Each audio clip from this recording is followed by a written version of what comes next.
Good morning. In Parashat Kedoshim, there is a beautiful pasuk that says, "Lo ta'amod al dam re'echa." Do not stand on the blood of your brother. Rashi explains, "Lirod b'mitato v'ata yachol le'atzilo," meaning you're looking at his death, chas v'shalom, and you can save him. It means if you see a fellow Jew that is in danger and you can save him, you must do that. You're obligated to do all you can to save him. You can't just stand and look. God forbid if someone is drowning and you don't do anything. Now, it's known, the Baal Shem Tov's teaching that says, כל מה שיהודי רואה או שומע צריך ללמוד מזה הוראה בעבודתו לקונו. Everything that a Jew hears or sees is for a reason, and he has to learn a lesson how to serve God.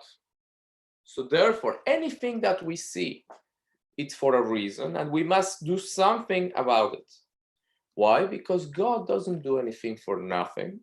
Everything that he created has a purpose, and everything that he shows me, there is a reason for him showing me that. And if I do get to see that, it's for a matara, for a goal that I have to achieve. I was looking at the Rebbe's Reshimot, the Rebbe's notes for himself, that many of them he didn't share lately, they were published. And during the war, 1940, he's writing about the terrible experiences of the Shoah. And he says, but we must do something about it. We know from that people that survive are people that were looking for purpose, were looking for something to do about the terrible situation that they were in. So if God is showing me someone that's in danger, it's not for me just to say, oh, this is terrible, but for me to do something about him. He says, "V'ata yachol le'atzilo," and says, and you can save him. It's not conditional. It's not saying, oh, if you see that and you can save him, then save him. No, it says, if God is showing you this, it's because you can do it. You can save him. God is giving you the strength, the power to do it. God doesn't show us things for us to be frustrated and pull our hair and say, oh, this is so terrible. If we see something that is not right, it's for a reason, and we have to act to do what we can. So we're talking this so far about the simple explanation, which is save someone's life physically. But so much more, the Rebbe says, when we're talking about the spiritual life of someone. In our generation, there is so many Jews that are far from Yiddishkeit, from Judaism, far from Torah, for the performance of mitzvot, and spiritual death, God forbid, is worse than physical death. And every one of us that sees someone in such a situation has the obligation to save them, just as someone is physically drowning, you jump in the water and you pull them out. The same is when someone, God forbid, is drowning spiritually.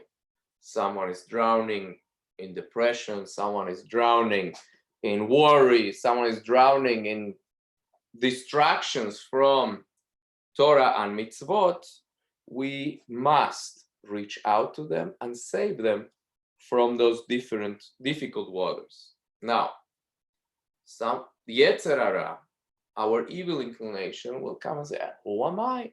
There is better rabbis, more knowledgeable people, the people that are more capable to achieve this. Why should I get involved? And the answer is very simple. If God is showing you, it's for a reason, because you can do it. That's what the Baal Shem Tov says. Everything that God shows me is for a reason, because I have to do something about it. I'm just not a spectator, not just someone that is looking, oh, this is interesting or this is terrible. No, the fact that I'm aware of this situation is a way of God telling me, do something about it. And that we are empowered to do something about it. And all we need is to do it. Now, some people claim that I tried and wasn't successful. So the answer is simple.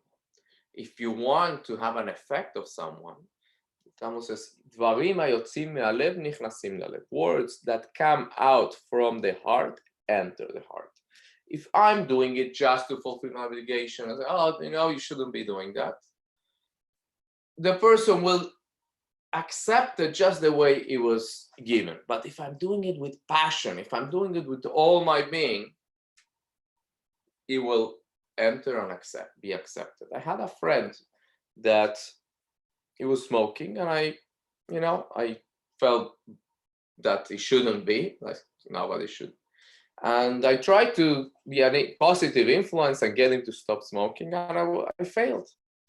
And one day, I see that he's not smoking anymore. Very happy. I said, "Oh, how did you manage that?" He says, "Oh, I'll tell you.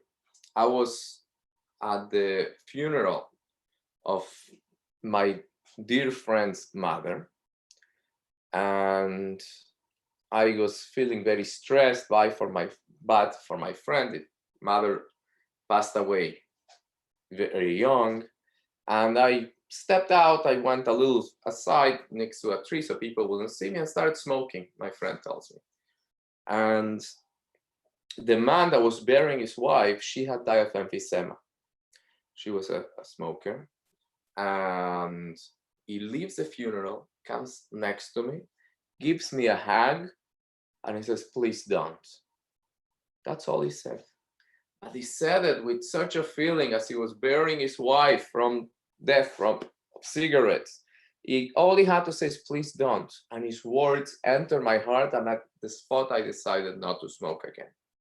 So if we can manage that level of feeling, of saying to someone, we don't have to be very eloquent, we don't have to say beautiful words, just put feeling, put all our being. If we want to be a positive influence in someone, help them, put all your heart, and we'll be successful in bringing them closer to God, closer to Torah, to mitzvot, to family, whatever is needed.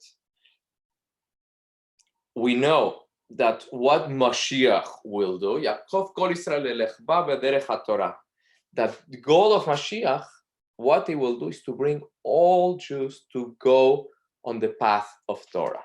So if we want Mashiach to be a reality, we have to live in such a way. We have to inspire others, bring people closer to the path of Torah, and God will correspond and give us the ultimate blessing that will be to all be together serving Hashem in Yerushalayim with Mashiach in the Bet HaMikdash very soon. Amen. Thank you for joining us. We'll have a Kabbalah class tonight at 8 p.m. Looking forward to seeing you there.